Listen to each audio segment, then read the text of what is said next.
What does it mean to be an emotional code practitioner? Somebody might come to me and say, I feel stuck in relationships. But what we do is we literally find out why. Like, why is the body holding on to this thing? Frank Ellaridi, a four-time Emmy-winning journalist known for his work with ABC Network and Good Morning America. And Frank has now transitioned into being a biohacking and wellness expert. Well, I always tell everyone, like, we'll do it with somebody in the audience, don't tell me anything before we get started. Say, well, what happened at age 30? And they'll be like, oh my God, 30 is when I got divorced. And I don't know anything about these people. And I literally see like miraculous testimonials every day. Is there anything practical that you can help us do right this moment? Yeah, let's do it.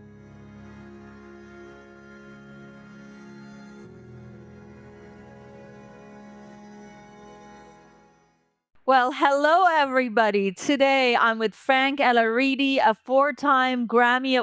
A Grammy? I have a Oh, Grammy, I know. I look like a singer right now. Or Yes, we look like totally, singers. totally. That's nice. We manifested it. You're going to win Yeah. Grammys. Let's do it again. I'm with Frank Ellaridi, a four-time Emmy-winning journalist known for his work with ABC Network and Good Morning America. And Frank has now transitioned into being a biohacking and wellness expert and being a certified energy worker. Frank has been speaking around the world at different holistic workshops as an emotional code practitioner. And I'm so glad to have you with us today, Frank. Thank you so much for Me being too. here. Meg, thank you. What does it mean to be an emotional code practitioner? So, it's interesting. I started out in something called emotion code from Dr. Bradley Nelson, right? But it's gone so beyond that in the last few years where I've noticed changes happening within me, within my sessions. But what emotion code is really incredible. We'll actually do it with somebody in the audience soon. Can you guys hear me? Is this okay? Yes, Okay. perfect. And what we're doing is looking for blocks in people. So somebody might come to me and say, I feel stuck in this area of your life, in relationships, or I just had a breakup. Maybe they have a difficult relationship with their boss at work. And or sometimes it's a physical manifestation of something they're dealing with where they need surgery. We'll do a few sessions, sometimes even just one. And whatever that is, the physical ailment, the relationship blocks just go away. And I literally see like miraculous testimonials every day. But what we do is we literally find out why. Like, why is the body holding on to this thing? So somebody might say that, they can't attract the relationship. And I'll say, well, what happened at age 30? You have a courting with somebody, you feel vulnerable, and you created an allergy to the idea of marriage. And they'll be like, oh my God, 30 is when I got divorced. And I don't know anything about these people. I always tell everyone, like, we'll do it with somebody in the audience. Don't tell me anything before we get started. And then we'll use magnets just like this and completely clear it from the person. So what I do, because most of my clients are on Zoom, is I'm clearing it from me for them. Oh, wow. Right? Because it's just one collective. So if it exists in you, it's somewhere in me too. So when I clear it from me, I'm clearing it from all of us. So, all physical and emotional blocks, do they all come from a negative belief that we secretly hold in our subconscious? Beliefs, emotions, inherited things from our ancestors. So sometimes I'll say you have defensiveness that you inherited from your mom, or you have betrayal that you inherited from your dad. Or I can say it goes back 7 generations. But when I clear it from you, that's the beautiful thing. People get emotional because I'm clearing it from that entire ancestry. So it's cleared from everybody. So the same way that we inherit our genes from our ancestors, we That's exactly inherit our traumas from them, and exactly it. we also inherit our karmas from Karma, them. I'm glad you said that. Karma, trauma, and Exactly. genetics. Which is why also, by the way, like aside from just the work I do, it's why Kriya Yoga and things like that are so powerful, or ayahuasca, anything like that, because you're going into the subconscious, not just for you, but to clear the vessel of anything that it's bringing back from other generations. What is a practical way that you can help someone decode their emotions? Can we actually showcase something on one of the audience members? Does anybody want to Does anybody come want? on this stage? Okay, first hand I saw. Sure. Come on. Let's give her a hand. Sometimes we need tissues on stage, but I don't know. I don't look like you don't look like you're a crier. um, what's your name, Does she firstly? need to say it? No, she can do whatever you're comfortable with. Aisha. Oh, here. Actually, that's perfect. It's not on.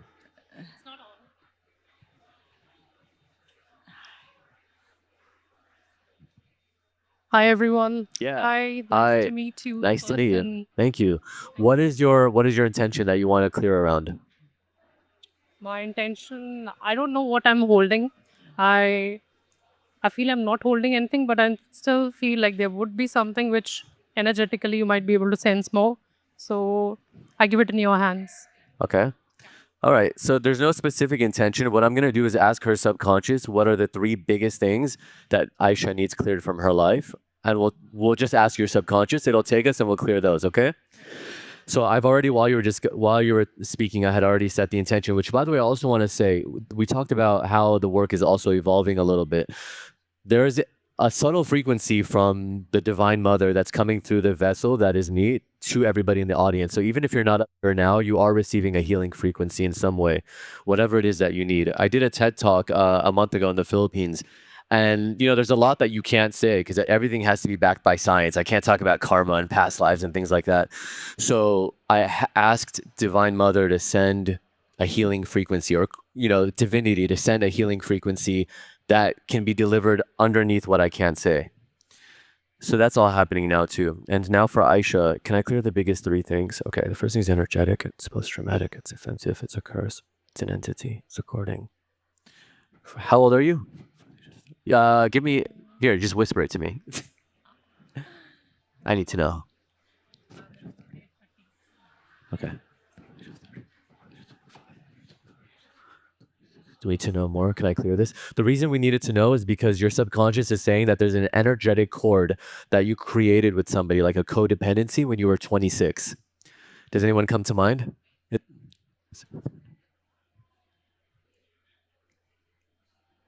It's usually with like a year that somebody would have gotten married or at 23. Okay, I'll ask if this is with your. Is this with husband? Do we need to know more? It was with your husband. So maybe 3 years down the line, there was some kind of a codependency that got created that wanted to be cleared. Is there more here? It's energetic circuit or system. Okay. Disconnection system.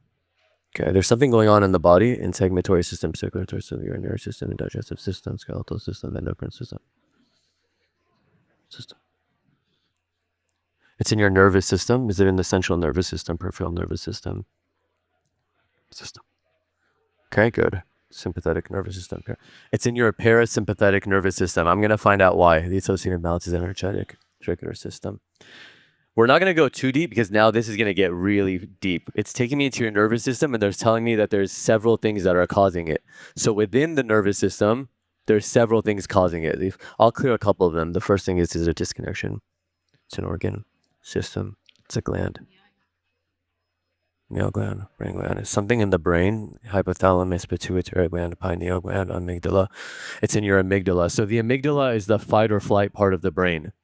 Amygdala. There's an imbalance in that gland that's causing the imbalance in your parasympathetic nervous system. So let me find out why the amygdala is misaligned. The associated balance energetic circular system misalignment. Okay, system misalignment, common misalignment, chakra misalignment. Crown chakra, brow chakra, throat chakra, heart chakra. It's because, okay, so this is what I'm saying, where it gets sometimes so layered, way more layered than I like to do on stage, but we're going to keep going. The heart chakra is also misaligned. Your heart chakra is misaligned, causing the amygdala to be misaligned, causing the sympathetic nervous system to be misaligned. So we're just going to clear the one biggest thing that's misaligning your heart chakra, okay? Because this would be like a 15-minute just to clear the heart. Can I clear the biggest thing affecting the heart chakra? The associative amounts of energetic, it's post-traumatic, it's offensive, it's mental, it's a will to, it's no will to. Okay, I'll tell you exactly what. This is the biggest thing that's the heart chakra is carrying on. Column A, it's in column B, it's in row, it's in row 1. No will to trust others. No need to know more. No will, there's no desire to trust others from before the age of 10, before the age of 20, before the age of 15, 16, 18, don't you know more. It's telling me we need to know more. I don't know if anything comes to mind. It's from the age of 18. Something happened at 18 where something was created, no will to trust others. Anything come to mind? To your parents, to family. It's family related, not parents. Not parents.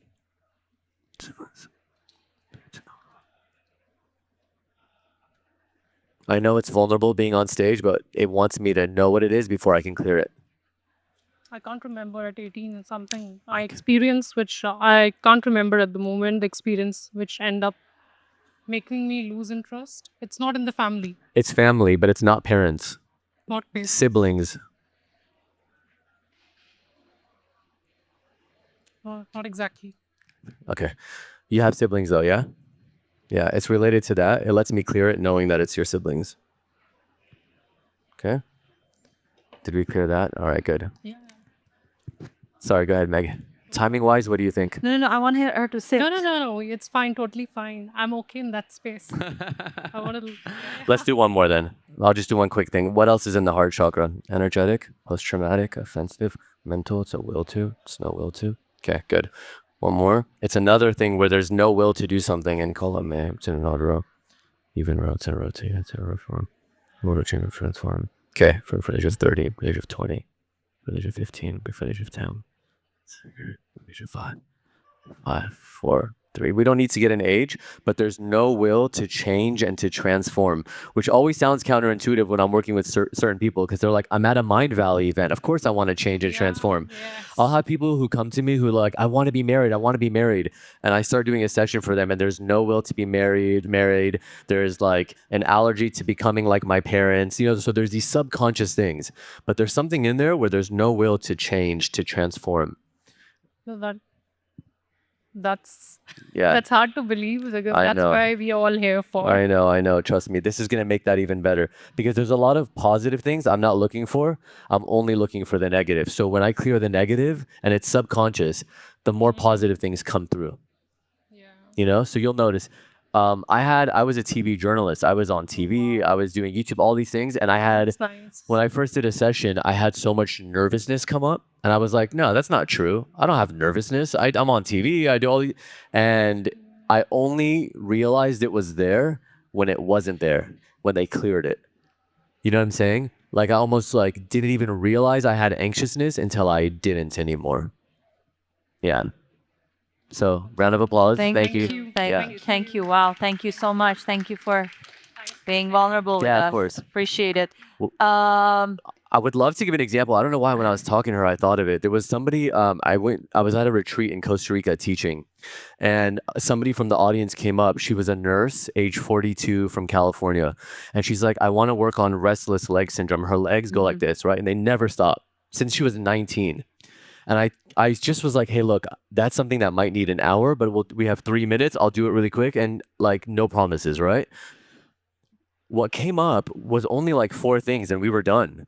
And she messaged me saying that it had never come back again. It was fully gone in a 5-minute session.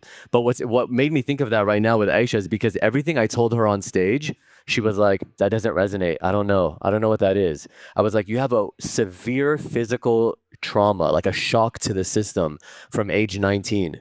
And she was like, nothing happened. And I was like, okay, well, good luck, right? She left and then it's been like 2 years now. It's never come back. but then when you detect something in somebody's like body, like an energy blockage, and they're not conscious about it, how can you heal it? They don't have to be. I'm speaking directly to their subconscious. So they're not going to be conscious of it. There's a book, I don't know, maybe somebody here has heard of it. I've never read it. I've never heard of it, but a lot of clients tell me about it. It's called The Body Keeps the Score. And it's all about how you might not be right. You might not be conscious of it, but your body is conscious. Your body remembers. So that's why it was it's in your nervous system. You know what I mean? It's there. It's holding on to something that you might not be consciously aware of. So speaking of our nervous system and feeling nervous, can you share some tips with us to help us calm our nervousness? Yeah. There's a really big thing that I like to do. So if you're ever having a negative thought, right, and you're conscious of it, oh, I'm jumping to conclusions right now. I'm mind reading. Mind reading is when we assume something is going to go wrong, right? Like, oh my God, I'm doing this interview with the podcast with Megan, and you're already fortune telling that it's going to go wrong. When you catch yourself doing that, the best thing to do is first be aware of the thought, notice you're doing it, and then write it down. When you write it down, you're engaging a different part of your brain and it helps you evaluate it more effectively. And then the third step is the final step, and you want to evaluate it. You want to come up with evidence for and against it. So let's say somebody gets laid off from a position, and your mind is saying you are a total failure, you are unemployable, like it's getting down on you. Look at the evidence. You have a degree, maybe you have qualifications, you've held other steady jobs in the past. So, yeah, this can be disappointing, but it doesn't suddenly make you incompetent. And then it softens the blow.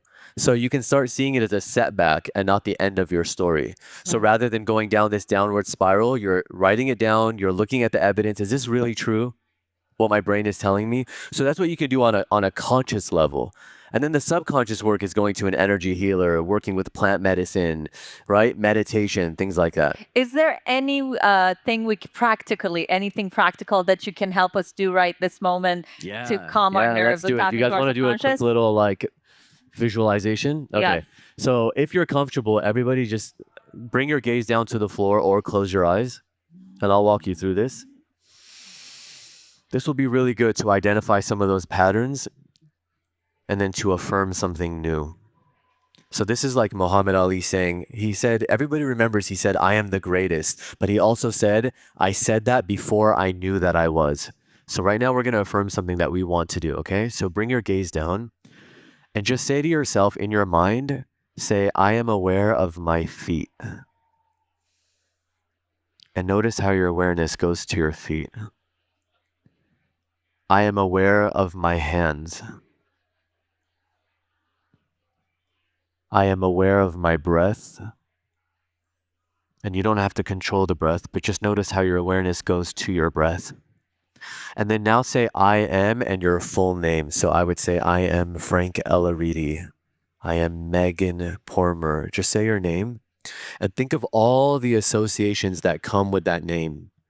All the responsibilities, all the roles that you play and have played throughout your life. Think of all of that. And now take the name out of it. Just I am. Without the roles, without the idea, without the personality that was created in this life. Just I am.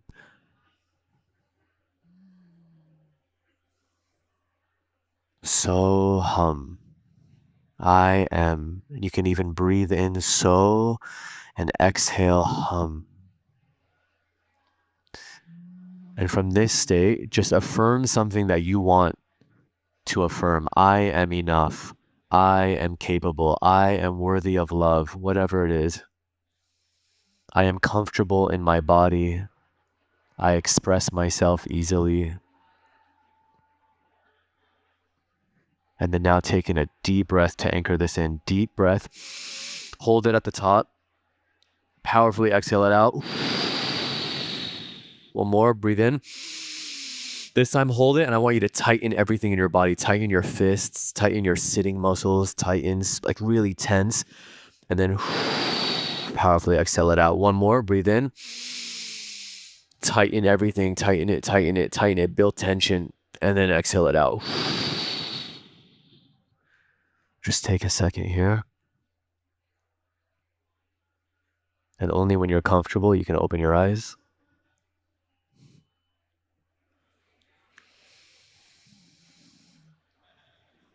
Yeah, just a quick little reset. Yeah, how's that feel? Good.